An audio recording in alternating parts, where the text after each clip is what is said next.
নমস্কাৰ এনিভাৰ্ট 24 চাই থকাৰ বাবে ধন্যবাদ জ্ঞাপন কৰিছো। কালিৰ দিনটোত ৰাজ্যত এক ভয়ংকৰ ঘটনা সংঘটিত হৈছিল। নিৰ্লজ্জ কাণ্ড সংঘটিত কৰিছিল এজন জিলা উপায়ুক্তই। নগাঁও জিলাৰ জিলা উপায়ুক্তই কালিৰ দিনটোত এজন সাংবাদিকক প্ৰহাৰ কৰিছিল। অকল প্ৰহাৰেই নহয়, সাংবাদিকজন নিউজ পৰিৱেশন কৰিবলৈ গৈছিল জিলা উপায়ুক্তৰ কাৰ্যালয়লৈ আৰু তাৰ পাছতে সাংবাদিকজনক শাৰীৰিকভাৱে প্ৰহাৰ কৰাৰ ঘটনা সংঘটিত হৈছে। তেওঁৰ কেমেৰা চিজ কৰা হৈছে, সাংবাদিকজনক আটক কৰা হৈছে আৰু তাক লৈ এতিয়া প্ৰশ্ন উত্থাপিত হৈছে সাংবাদিকৰ সুৰক্ষা কিমান? গণতন্ত্ৰৰ চতুৰ্থ স্তম্ভ বুলি আমি চিঞৰি থাকিলেই হ'ব জানো? গণতন্ত্ৰৰ চতুৰ্থ স্তম্ভক আমি কিমান সুৰক্ষা দিছোঁ, আমি কিমান গুৰুত্ব দিছোঁ, আমি কিমান সন্মান দিছোঁ, সেয়া কিন্তু এই মুহূৰ্তত প্ৰশ্ন উত্থাপিত হৈছে। এখন জিলাৰ মুৰব্বী জিলা উপায়ুক্তগৰাকীয়ে যদি এনেধৰণৰ কাৰ্য সংঘটিত কৰে তেনেহ'লে বেলেগ মানুহে বা সাধাৰণ ৰাইজে কেনেধৰণৰ ব্যৱস্থা গ্ৰহণ কৰিব? সাধাৰণ ৰাইজৰ নিৰাপত্তা কেনেদৰে দিব? তেওঁ সাংবাদিকৰ সন্মান কৰিব নাজানে, এইজনে অমানৱীয় কাণ্ড বুলি ক'ম, নিৰ্লজ্জ কাণ্ড বুলি ক'ম। সাংবাদিকক প্ৰহাৰৰ ঘটনা সংঘটিত হৈছে আৰু ইয়াৰ প্ৰতিবাদত দিছপুৰ প্ৰেছ ক্লাবত প্ৰতিবাদ সাব্যস্ত কৰিছে। দিছপুৰ প্ৰেছ ক্লাবত উত্তাল প্ৰতিবাদ সাব্যস্ত কৰা হৈছে উপায়ুক্তগৰাকীক যাতে উচিত শাস্তি প্ৰদান কৰে আৰু সাংবাদিকগৰাকীক যাতে ন্যায় প্ৰদান কৰে। এই মুহূৰ্তত আমি ডেস্কত আছোঁ, আমাৰ নিউজ ডেস্কৰ পৰা আমি কিছু মন্তব্য লোৱাৰ চেষ্টা কৰিম। পাৰ্চিছ আছে আমাৰ লগত, যদি সম্ভৱ হয় মই পাৰ্চিছক অকণমান উঠিবলৈ অনুৰোধ জনাইছোঁ। কালিৰ দিনটোত নগাঁৱত যি ভয়ংকৰ ঘটনা সংঘটিত হ'ল, তুমিও যিহেতু ফিল্ডত যোৱা, বিভিন্ন স্থানত তুমিও নিউজ পৰিৱেশন কৰিবলৈ যোৱা বা তুমি বিভিন্ন ধৰণৰ প্ৰেছ মিটত যোৱা, সেয়া DC অফিচেই নহওক লাগিলে CM অফিচেই নহওক, সকলো ক্ষেত্ৰত যোৱা। এই ক্ষেত্ৰত যদি চৰকাৰৰ এটা সন্মানীয় পদবীত থকা এজন ব্যক্তিয়ে এনেধৰণৰ ঘটনা সংঘটিত কৰে কি হ'ব? তোমালোকৰ কি হ'ব? আচলতে যিসকলে ৰিপৰ্টাৰে দিনে ৰাতিয়ে কষ্ট কৰি থাকে, 24 ঘণ্টাই ৰাইজৰ সেৱাত উৎসৰ্গিত হৈ থাকে, সেইসকল ৰিপৰ্টাৰক বা সেইসকল সাংবাদিকক অসন্মান কৰা হয়, প্ৰহাৰ কৰা হ'ল, কি ক'বা এই সন্দৰ্ভত? এটা কথা ক'ব লাগিব যে যি সংবাদ মাধ্যম হৈছে গণতন্ত্ৰৰ চতুৰ্থ স্তম্ভ, আৰু চতুৰ্থ স্তম্ভক যেতিয়া কোনোবাই হানি জনাই, কোনোবাই যদি আঘাত দিয়ে, সেয়া আমি কেতিয়াও গ্ৰহণযোগ্য নহয়।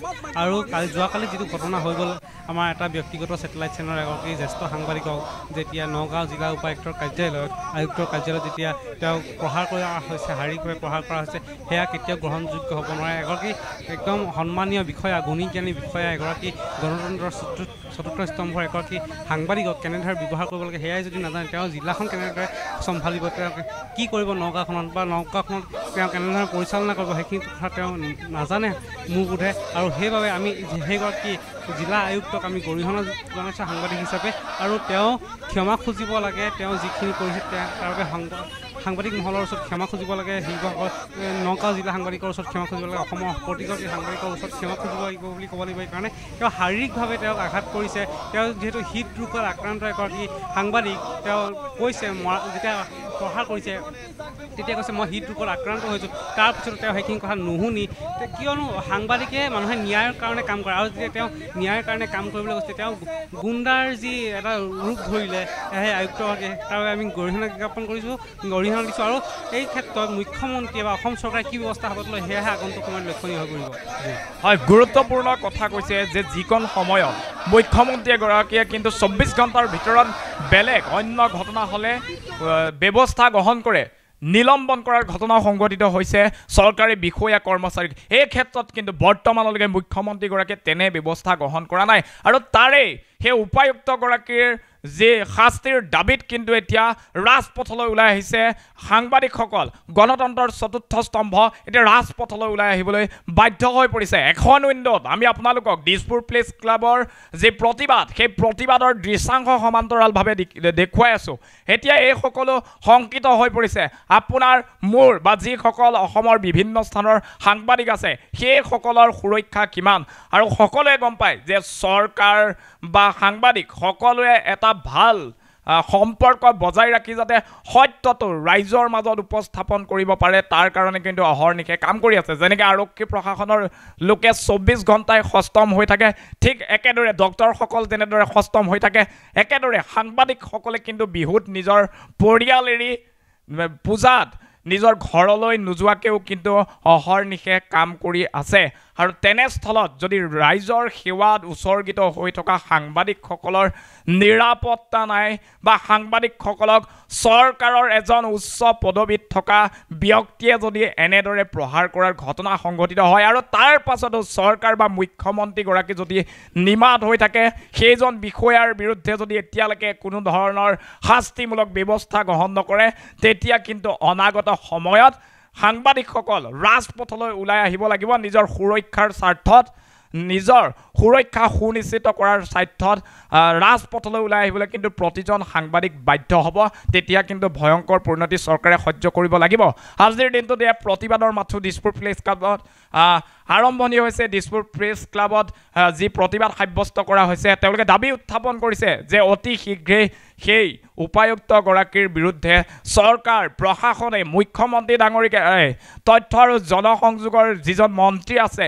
তেখেতে ব্যৱস্থা গ্ৰহণ কৰক তেখেতক শাস্তি প্ৰদান কৰক আগলৈ যাতে কোনো বিষয়াই বা কোনেও সাংবাদিকৰ বিৰুদ্ধে এনেধৰণৰ আচৰণ অসভ্য আচৰণ বুলি ক'ব লাগিব নিৰ্লজ্জ আচৰণ এনেধৰণৰ আচৰণ কৰিবলৈ যাতে সাহস নকৰে তাৰ কাৰণে কিন্তু সাংবাদিকৰ ভৱিষ্যত নিৰাপত্তা সুনিশ্চিত কৰাৰ স্বাৰ্থত কিন্তু এইবাৰেই এক বিহিত ব্যৱস্থা হাতত ল'ব লাগিব হয়তো বেলেগ উদ্দেশ্য থাকিব পাৰে না নোৱাৰে আমি সেইবিলাক নাজানো প্ৰথম আৰু স্পষ্ট আমাৰ কথাটো হ'ল যে দীপাংকৰ মেধিয়ে ন্যায় পাব লাগিব আৰু যিগৰাকী DC নগাঁৱৰ উপায়ুক্ত সেই উপায়ুক্তগৰাকীয়ে তেওঁ যদি দীপাংকৰ মেধিৰ কিবা ভুল আছিলে তেতিয়াহ'লে তেখেতে তেওঁ যি আইনগত ব্যৱস্থা বা তেওঁ জুৰিডিকশ্যনত যি ধৰণৰ ব্যৱস্থা থাকে সেই ব্যৱস্থাখিনি DC-গৰাকীয়ে কৰিব লাগিছিল তাকে নকৰি DC-গৰাকীয়ে হাত উঠাব সেই কথাটোতো আমি মানি ল'ব নোৱাৰোঁ হয়তো দীপাংকৰ মেধিৰ ক'ৰবাত ভুল থাকিব পাৰে সেই ভুল থাকিলে বুলি তেওঁ গাত হাত উঠাব সেইটো আমি মানি ল'ব নোৱাৰোঁ আৰু দীপাংকৰ মেধিয়ে যে ভুল কৰা নাই সেই কথাটো আমি জানো যে এগৰাকী মহিলাক তেখেতে সহায় কৰিবলৈ গৈছিল আৰু দীপাংকৰ মেধি কেনেধৰণৰ সাংবাদিক বা তেওঁ কেনেধৰণৰ যুৱক সেয়া আপুনিও জানে ময়ো জানো আমি সকলোৱে একেলগে সংবাদ সংগ্ৰহ কৰি থাকোঁ বা বাতৰি কৰি থাকোঁ গতিকে আমি জানো তেখেত কেনেকুৱা গতিকে চৰকাৰলৈ স্পষ্ট দাবী এনেকুৱা ধৰণৰ বিষয়ে আমাক নালাগে প্ৰকৃততে সাংবাদিকক প্ৰতিটো মুহূৰ্তত কেনেধৰণে ব্যৱহাৰ কৰা হয় সেয়া আমি পলে পলে অনুভৱ কৰোঁ আৰু ৰাইজে যেতিয়াই মানুহক প্ৰয়োজন হয় তেতিয়াই সাংবাদিকক কাষত লাগে যেতিয়াই প্ৰয়োজন নহয় তেতিয়াই দলিয়াই দিয়া হয় তেনেধৰণৰ বিভিন্ন পৰিস্থিতিৰ সন্মুখীন আমি হৈ আহিছোঁ ৰাইজে যেতিয়া সুবিধা লাগে তেতিয়া আমাক বিচাৰে তেনে ক্ষেত্ৰত এগৰাকী অসহায় মহিলাৰ হৈ মাত মাতিবলৈ গৈছিল দীপাংকৰ মেধি আৰু সেই দীপাংকৰ মেধিক নগাঁও DCয়ে অতি নিৰ্মমভাৱে তেওঁ প্ৰহাৰ কৰিছে আৰু দীপাংকৰ মেধি অসুস্থ আমি সকলোৱে জানো তেওঁ অসুস্থ সাংবাদিকগৰাকী কেনেধৰণে তেওঁ প্ৰহাৰ কৰিছে ইয়াৰ বিচাৰ লাগে মুখ্যমন্ত্ৰীৰ হস্তক্ষেপ আৰু জনসংযোগ মন্ত্ৰীৰ হস্তক্ষেপ আমি পোনপটীয়াকৈ বিচাৰিছোঁ লগতে DC-গৰাকীৰ ওপৰত বিহিত ব্যৱস্থা গ্ৰহণৰ দাবী জনাইছোঁ আপুনি ঔষধ বিচাৰি হাবাথুৰি খাইছে নেকি যদি খাইছে তেন্তে এতিয়াৰে পৰা আৰু চিন্তাৰ কাৰণ নাই কিয়নো আপুনি বিচৰা ধৰণৰ সকলো ঔষধ উপলব্ধ থাকিব নমন মেডিকছত নমন মেডিকছত অধিক পৰিমাণৰ ঔষধ ক্ৰয় কৰিলে আপুনি পাব 10% ৰেহাই কিছু দিনৰ পাছত নমন মেডিকছত উপলব্ধ হ'ব সকলো বিভাগৰ অভিজ্ঞ চিকিৎসক গতিকে দেৰি কিয় কৰিছে আমাৰ ঠিকনা গণেশগুৰি স্বৰ্গীয় খগেন মহন্ত পথ দিছপুৰ পলিক্লিনিকৰ বিপৰীতে